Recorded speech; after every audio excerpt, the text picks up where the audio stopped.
Hello. Well, welcome back to the channel. And I know this is a bit late, but um, I kind of forgot to do it, so I'm doing it the day of. This is my Wrestlemania 40 predictions. I'm going to go through every match. I'm going to predict who's going to win, and hopefully I can get a bulk of them right. Let me just bring up the matches because I can't remember them all off the top of my head. Right, there we go. So obviously, as usual, it is split into two nights. Night one will be headlined by the Bloodline versus Cody and Seth, and night two will be headlined by Cody and Roman Reigns. Obviously, there's a few other matches sprinkled in, so what we'll go through each individual match, and there will be my prediction.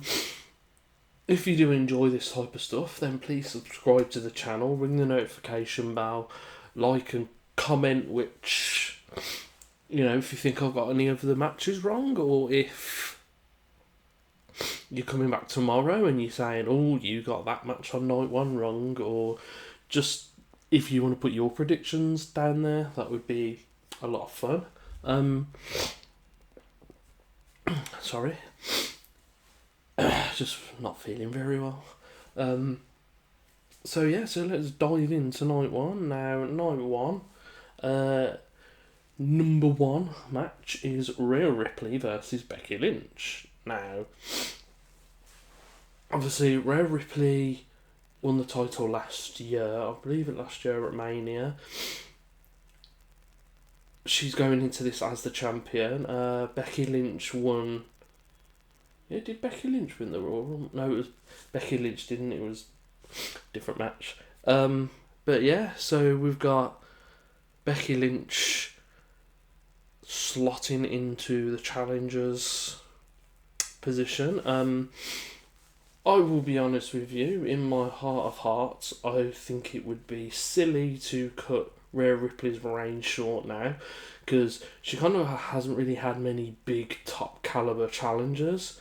And I believe if Becky Lynch won now, Becky doesn't need a title because she's a fantastic wrestler, and I think she's one of those people. She's had all her title reigns. Obviously, she'll still get a few. I'm not going to say she's never going to win a title again, but I just don't see how it would benefit anyone if Becky won. Like, Rhea needs big challenges of like your Becky Lynch. She needs to fight top talent like Bianca Belair, or I think they'll. Are they both on SmackDown or Raw? Well, that's the Women's World title. That's the WWE Women's. No, I think Damage Control are on. But yeah, no, because I could see like a big match between Rhea and Jade Cargill. I think that would be money.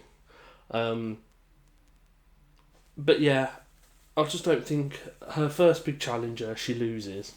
It kind of wouldn't really make sense, would it? So for this one, I'm going to go Rhea Ripley because I think they'll carry on her being champion for a long time.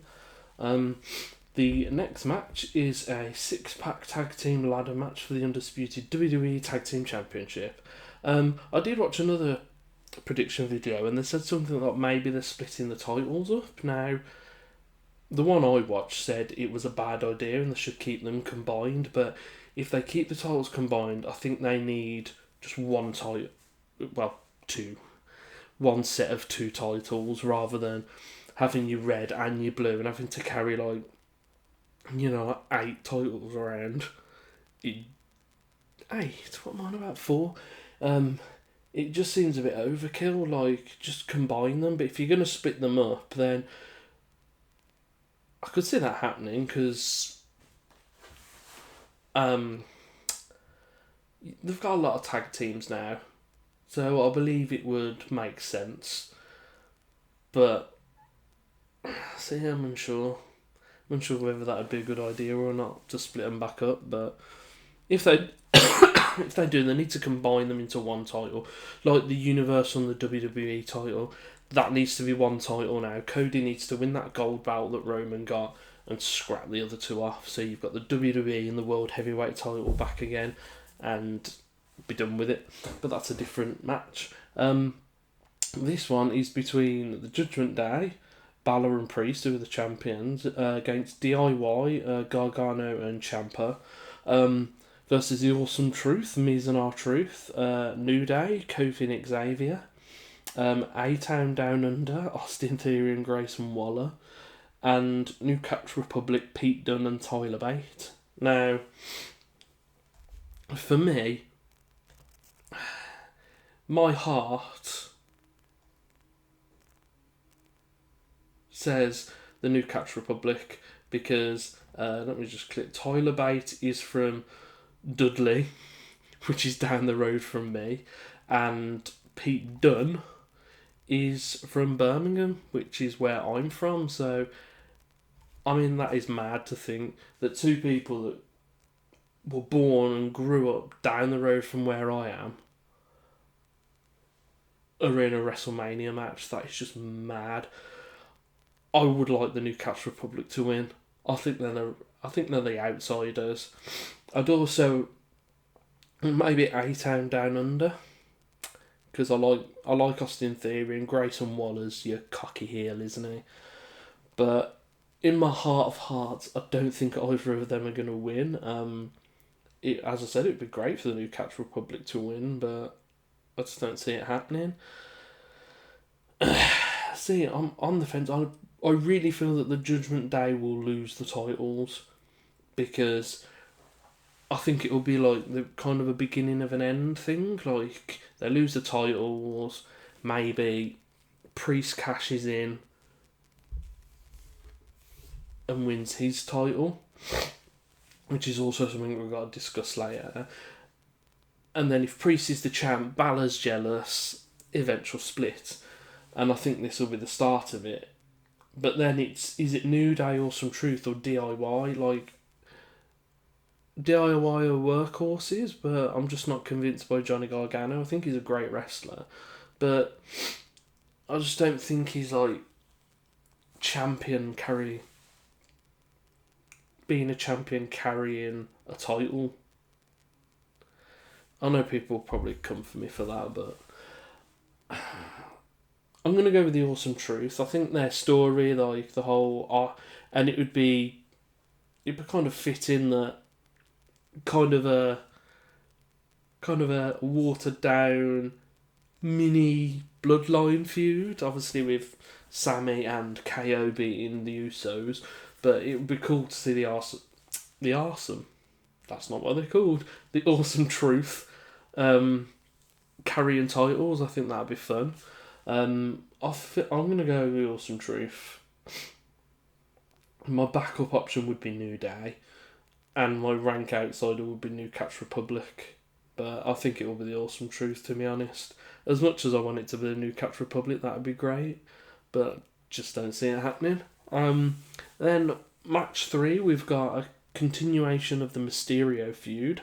You got Rey Mysterio, and it was supposed to be Dragon Lee, but he was attacked backstage, and Andrade is being slotted in. It's weird that they never used Carlito. I've heard a lot of people say that, and I was like, I agree with that. Why isn't Carlito? Why isn't it Rey and Carlito? And he's coming up against Santos Escobar and Dirty Dom. Dirty Dom just came out and aligned himself with Santos because obviously he's feuding with Rey, so it makes sense. I don't think Dominic is a great wrestler. I think he's solid, but he's not great. And I think they wanted to find a way to shoehorn him onto WrestleMania because, as far as character work and as a heel, he's probably the top guy at the moment. Like, he walks out and it's just boos, and I've read people say you can barely hear what Dom's saying because of the boos.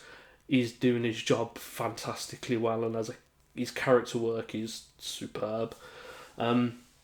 This one,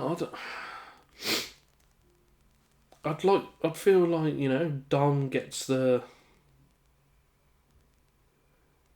win over his dad, because obviously he lost last year. At some point, Dominic's got to beat his dad, and I think I'm going to go for it now. I think Escobar and Dom pick up the win. I think this might be Andrade's first match since he came back as well. I'm not 100% sure. I don't really watch Raw and SmackDown all too often, but yeah, I think it is, and I could see Dominic pinning his dad, and then maybe if there is an inevitable split, Dom can go with Santos Escobar. Where that would leave Rhea Ripley, I don't know, but yeah, I'm going to go Escobar and Dom. Next up, we have Jay and Jimmy. I think Jay's the golden goose. How they feel that he's the golden goose. He's the one that they've been pushing. He split.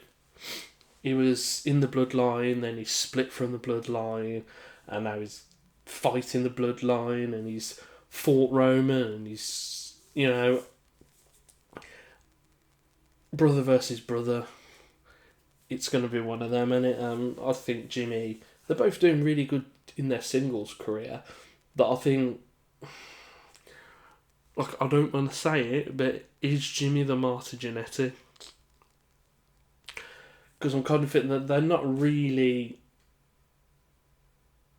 packaging Jimmy as someone that I believe is going to be a top talent. It's all about Jay, and I'll be honest with you, I don't know why. They're exactly the same, carbon copies of each other. They're twins. They wrestle the same. Maybe Jay's a bit better on the mic, but I'm going to go with Jay on this one because I can't really see past him, because he's the one that they want to push. Match number 5, we've got Bianca Belair, Jade Cargill, and Naomi versus Damage Control, Dakota Kai, Asuka, and Kairi Sane. I'm just going to tell you straight off the bat, Belair, Cargill, and Naomi. I feel like they've got these 3 top talents. They're trying to push Jade Cargill. I reckon she won't be in the match at the beginning, and it'll get to the point where we'll just tag her in, and then she comes in and she just cleans house, and she's because the thing is, she's been at the Performance Centre, and with Jade Cargill, I don't think they want to put her in a WrestleMania match and make her look stupid, because she's not Omos. Omos is just there because of his size. I feel like Jade Cargill, she's got the physique, she's got the height, she's got the look. As I said, I can see her and Rhea Ripley having probably a match at WrestleMania next year.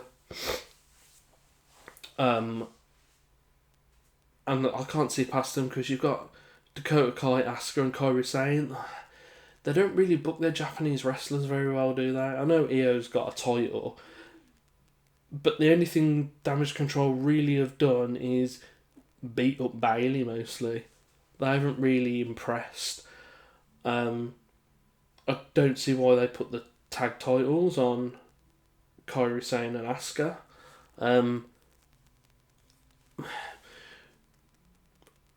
I don't want this to be a thing, but obviously with Bianca Belair, I'm not a massive fan of her, but I can see why she's up there, because it's the demographic of, you've got these little, I don't want to say the wrong word, we'll just say African American to be safe. You've got these little girls that's not a demographic that was really being tapped into. I mean, you had Jazz and Jacqueline, but you haven't seen many people that appeal to that kind of demographic. And if you've got Bianca Belair, Jade Cargill, and Naomi all stood there, and you've got little African American girls sat there watching it going, that could be me. And I can kind of understand it from that. And that's why I think that they'll win, because obviously it appeals to a demographic and it makes them look like superheroes. Now they're all talented women in their own right, and it comes down really to whether you personally like them. But I think that's the way it will go. I think that them three will win. They appeal to a demographic, and having a big win at WrestleMania will be great for Jade Cargill, because I think they're going to push her to the moon, and that's kind of my thinking behind it. I didn't want it to come across as like, oh, that's the only reason they're winning. It's not, but I feel like, you know what I mean, it's like they're putting Rey Mysterio, Andrade, Santos and Dirty Dom. You're appealing to that Latina demographic, that you've got these four high flyers, because it's big business. Ray's big business. He must have made them a chunk of money, and they're always looking for that next Rey Mysterio, and they had Sin Cara and it didn't happen. So I think like that's where my thoughts are with Belair, Cargill and Naomi. Match 6, we have Gunther, who is going in as the champion, versus Sami Zayn for the Intercontinental title. I'm going to go Gunther straight off the bat. I don't think Sami Zayn's a guy to knock him off his perch. Sami Zayn is a great wrestler, he's a great hand, he can sell well, he can bounce around the ring, he's fantastic. I really like Sami Zayn, but I feel like it should have been Chad Gable. And Gable could have dethroned him, because I think Chad Gable is one of my favourites. He should get a push. I think he reminds me of Kurt Angle, and I think if you properly pushed him, he could easily be the next Kurt Angle. I just think Gunther's going to slap Sammy around the ring. He's going to pillar to post and retain. I think Sammy's going to get his offense in, but I just can't see past Gunther. I feel like maybe next year at Mania or SummerSlam. I think when he loses that title, that means he's ready for the push of being a champion. And personally, I would have picked him to dethrone Roman Reigns, but then Cody came along. But yeah, I don't see Gunther losing. Maybe SummerSlam is his time. Then at match 7, we have the Bloodline, The Rock and Roman Reigns versus Cody and Seth freaking Rollins. But there's a caveat to that. If Rhodes and Rollins win, all members of the Bloodline will be barred from ringside during the Universal title match on night 2. If Rock and Reigns win, the championship match on night 2 will be held under Bloodline rules. I mean, it's linked. I'll click on it. No. There's nothing about it. What will Bloodline rules? Does it mean that the Bloodline can do whatever the hell they like? You know what I mean? Now, there's so many cogs in this. Because first you got to think of, will Drew McIntyre cost Cody and Seth the match because he's fighting Seth in night 2? It would make sense. I can see him interfering. Then obviously you got the Cody and the Rock butting heads. I think at some point they'll have a match. Then Rock and Roman, if they lose, will it, or if Roman loses in night 2, will it be like, oh, you've let the Bloodline down, and that inevitably ends up in a match? Because the Rock and Roman's going to end in a match at some point. I do worry a bit about Roman, because I don't think he can hold his own on the mic against the Rock. I think the Rock will destroy him, kind of like he did to Billy Gunn. But yeah, then you've got the rest of the Bloodline. Are they going to interfere?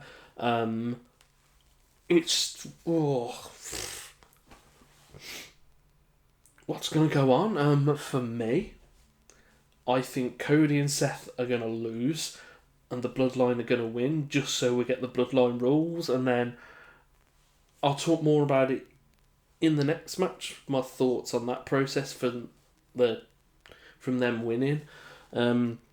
But yeah, there's going to be some chicanery. There's going to be interferences left, right, and centre, and I think Cody and Seth are going to end up losing. Will Seth turn on Cody and just be like, sod you, Cody? Because Seth is kind of the guy you never trust. Seth Rollins. He always turns on someone eventually. He's kind of like, it's kind of like, you know, when Stinger was used to believe everyone and everyone turned on him. Seth is the opposite of that. It's like he will turn on anyone for any reason.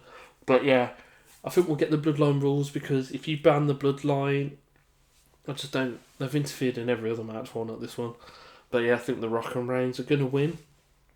And then we'll talk about part 2 of that story when we do the Universal title match. Night 2 has only got 6 matches. The first one on the card is Seth and Drew. Obviously, if Drew does interfere, it's going to pay into this story a bit more. I can't see past Drew. I think it's Drew's time. Finally a Mania where he's got a world title match and he's going to win it in front of people, because when he beat Brock, that should have been in a massive stadium in front of loads of people, and it would have pushed him to the moon. Obviously, you've got the caveat as well that CM Punk's gonna be the guest commentator for this match. I think they've kind of moved away from Punk and Seth, and I think it'll be Punk and Drew. Drew McIntyre has been hilarious lately. Or, you know, the stuff he's doing and coming out with, I think he's really hit his peak and he's shining, and this has got to be his crowning moment. Seth's another guy who doesn't need a title. He can just have matches for no apparent reason. But I really do think that Drew's going to win it. I think they need to push Drew, and it'll be great to see Drew as champion. I really do believe that he was always the chosen one, wasn't he, from before? And I mean, he's tall, he's built, he looks like he could beat you up, and I think that's always a good thing for a wrestler. I know you can have the smaller wrestlers, the high flyers and stuff, but you look at Drew McIntyre, big beefy Scottish dude, who's going to knock him off his perch? There's not many people that are like, you know what I mean? I just think he looks legitimate, and I really like Drew McIntyre, and I think this is his time to shine.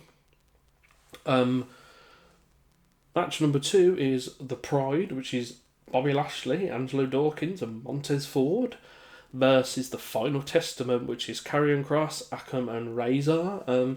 Bobby Lashley, since he had the WWE title, he hasn't really done much. The Street Profits, I feel like they run their course. I don't think they can do any more. I'm not a massive fan. I just don't think they appeal to me personally. They're great talents that just don't appeal to me. And I feel like that they were just languishing. I mean, you can still have them in the title picture, but on the tag titles, but I just don't see them. Them and Bobby Lashley weren't really doing anything, so to put them together, it gives them something to do, you know, a new stable.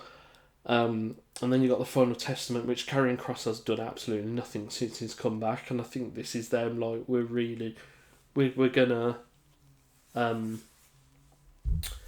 gonna put some faith in you and kind of have you lead this stable. They've also got Scarlett Bordeaux and Paul Ellering's obviously with Akam and Razor. What were they called? What were Akam and Razor called? Authors of Pain. I mean, they got sacked ages ago and just got randomly brought back, put together it's kind of another mini feud, a mini stable feud to go under the Bloodline. I don't know this one. I'm probably going to go The Pride, because I just feel like they have more stock in Lashley and the Street Profits than they do with Cross and... I've just looked up their name. The author's a pain. Yeah, I mean, but you've got Scarlett and B-Fab. I get they're gonna come together. Maybe Paul Ellering is that little key to turning the match maybe for the final testament. But I think the Pride, as I said, I think they've got more stock in Lashley and the Street Profits. So yeah, I'm gonna go with. Oh, it's a Philadelphia street fight. So if it's a street fight, there's no rules, so they're just going to be beating each other up everywhere, aren't they? But yeah, I can't see past. I think the Pride will win. Match number 3, we've got LA Knight and AJ Styles. I like both of them. I think AJ Styles is one of the best wrestlers of all time. LA Knight has got a personality that can. He's just. It's catchy. He just comes out and he's got his gimmick and the LA Knight.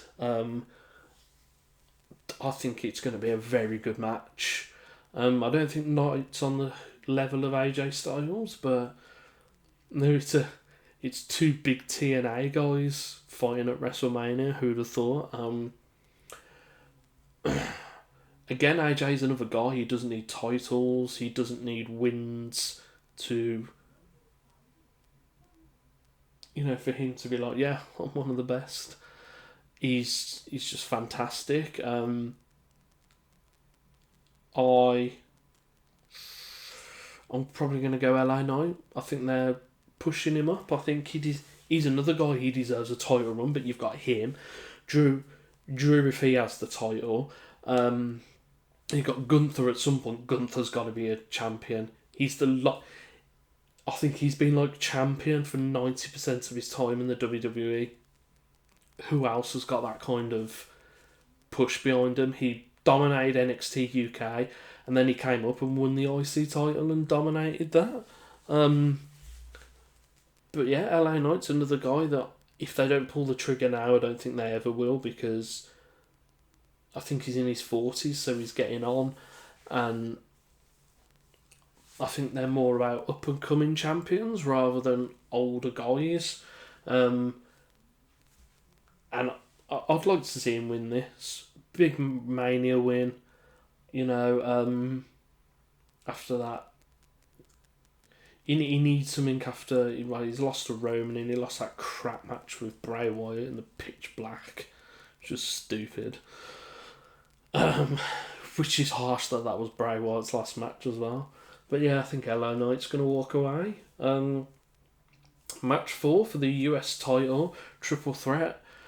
Kevin Owens, Randall Keith Orton, and Logan Paul as the champion. At the end of SmackDown, Kevin Owens and Orton took turns beating up Logan Paul. He's going to be a target.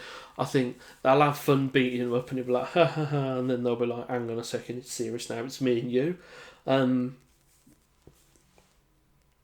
Again, Randy Orton's a guy who doesn't need a title. His name speaks for himself. Kevin Owens could maybe do with it, but I think Logan Paul's going to retain. I think Logan Paul has done fantastic since he came in. He's really picked up wrestling really quick, and I think he's superb. I know his personality outside of wrestling is detestable and unlikable, but it kind of works when you bring him in as a heel wrestler. It works really well. It's just because it's organic. They didn't have to. With Logan Paul, they didn't have to make it up.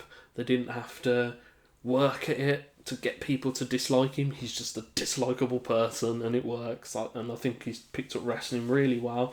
I think he's going to retain. I mean, it gives him a massive boost to beat Randy Orton and Kevin Owens. I mean, he had a match when he had his match against Roman Reigns. He did really well. Just from the outset, he's just been really good, and I think he'll retain. I can't see Orton or Owens really winning. If one of them two do, I think it'll be Kevin Owens, but I can't see past Logan Paul. Match 5 is Io Sky, champion, versus Bayley for the WWE Women's Championship. Obviously, Bayley won the Royal Rumble. I love Bayley. I think she's fantastic. I think she's got a great personality, a great persona. She's got a great look. She's just been floating around for a long time now, and I think it's time that she wins a title. And also she can get her revenge on Damage Control, who she was the leader, and then they brought in Asuka, and it kind of just fell apart because you had they were all speaking Japanese to each other, and Bayley, I don't understand what's going on. And then she was trying so hard to get back into that group and be a part of it, and they just beat her up and kicked her out. And I think she's going to win. Yeah, I love Bayley. I think Bayley's fantastic. She's probably one of my favourite female wrestlers at the moment. And I think it's her story arc. She closes the chapter with Damage Control by beating Io Sky. Yeah, Bayley all the way. I love Bayley, and I hope she brings back the wacky waving arm flailing inflatable tube men. Could you imagine that just come out and it's like, whoa, and you've got them going, and fingers crossed, but we'll see. And the big crowning jewel, the big jewel in the crown, is Roman versus Cody. Roman champion, Cody challenger. We don't know the stipulation yet, but I'm going with that the Bloodline win. This match is going to be full of interferences and chicanery and all that. You've got, if the Bloodline are there, the Bloodline are going to interfere. Brock's going to come in with his belt. And then I think there's going to be a babyface retaliation, which there should have been ages ago. Maybe if Cody and Seth don't turn on each other, Seth's going to come down. And then you've got the whole, when The Rock was beating up Cody, and you had in the background on the truck, you had Cena and Austin. And they're like, oh, big feuds for The Rock. Austin and Thingy going to show up, Cena. I could probably see Cena doing it. I think if at some point it looks like Cody's down and out, maybe Cena's come down to help, Seth's come down to help, they get beat down, and then that glass shatters. I think that's going to be... The Hardys coming back was a big pop. Edge coming back to... in the Rumble was a big pop. Edge, when he came back to win the Rumble, was a massive pop. I just think the place is going to go unglued. I think it'll be the biggest pop going if that happens. And I hope, if they do it, I hope they time it right, and I hope he's the last guy to come down and help. Stunners for everyone. But yeah, it's going to be the most overbooked match possible. Like, Vince Russo, it's going to be a dusty finish, isn't it? You got Cody's son. I mean, Cody's son. You got Dusty's son, Cody, in the match. It's going to be all over the place. It's going to be overbooked, and it's going to be fantastic because it's the one opportunity where you can overbook it, and people are going to love it. If Roman wins, all that goodwill is going to go flying out the window. People's moods are going to drop. But if Cody wins...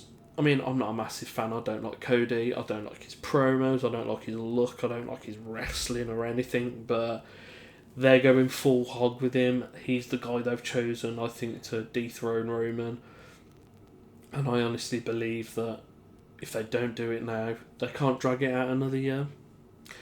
I think you've got the Rock Roman in the future, which will probably be Mania, and then I think you've got the Rock Cody, because if the Bloodline fall apart, then you've got the Rock versus Cody at SummerSlam, because that is the next big event, and then you're gonna get maybe The Rock, Roman costing The Rock, and then it build into a Mania match. But yeah, it's gonna be fun. It's gonna be all over the place. I think Cody's gonna walk out champion. That is the last match, and that is my thoughts. The one thing I do want to add on just to the end of this is you've got LA Knight they're pushing. You've got Gunther, who's got to be a title contender at some point. Punk's floating about. Is he going to have a title? You've got Damian Priest with the briefcase. Who's he going to go? Because if he cashes in on Cody and wins, people are going to go absolutely mad about that. But then if Drew wins and then Priest cashes in and Drew's lost the title already, because Damian Priest has got to use this briefcase. But is it going to be a thing of Priest uses the briefcase and loses? Maybe he not the bloodline, Judgment Day fall apart, he cashes in on Drew and Finn Balor ruins it for him. But you've got so many people floating around like the world title picture. But you've got to give Cody a lengthy run if you have him win the title, and I think the same with Drew. And then we've got Money in the Bank. Who's going to win? Who's going to be the new Money in the Bank? I would put it on Gunther. I would have Gunther win that, and then next year at WrestleMania he could beat Cody, or he could beat Drew, or whoever's the champion, and it works organically. And it could be where I'm a ring general, I'm going to defend my IC title, and then I'm going to go after the world title, because I don't think Gunther's the type of person that would be like, oh, the champion's beat up and he's laid out, I'm going to cash in. He'd be like, I want it one-on-one, and I will show you that I'm the best, and I hope it happens because I love Gunther. But yeah, that is WrestleMania 40. That's my predictions. As of recording, it is now 10:05 in the morning, so we've got not that long until WrestleMania. I will do after I catch up, because I'm not going to watch it live because my wife's in work, and then I've got to be up for the kids. And watching it and getting no sleep is going to be horrible. I would not put that. And I'm old. I don't want to stay up till 5-6 o'clock in the morning anymore. I'll just watch it the next day. So once I have watched both nights of WrestleMania, I will then do a big recap. Was I right? Was I wrong? What happened in each match and stuff. But yeah. Woo! WrestleMania. So yeah. Thank you very much for watching. As I said, if you do enjoy this type of stuff, then please subscribe, ring the notification bell, comment your predictions, what you think's going to happen, if you think I'm wrong on stuff, or just as long as you don't comment for the sake of just arguing. I'm happy with that. I'm happy to have a discussion with people. But yeah, I shall catch you guys again in the next video. Enjoy WrestleMania, and I shall catch you guys again next time. Have a good day, have a good afternoon, have a good evening, or have a good night, and I shall catch you guys in the next video. See you later. Bye bye.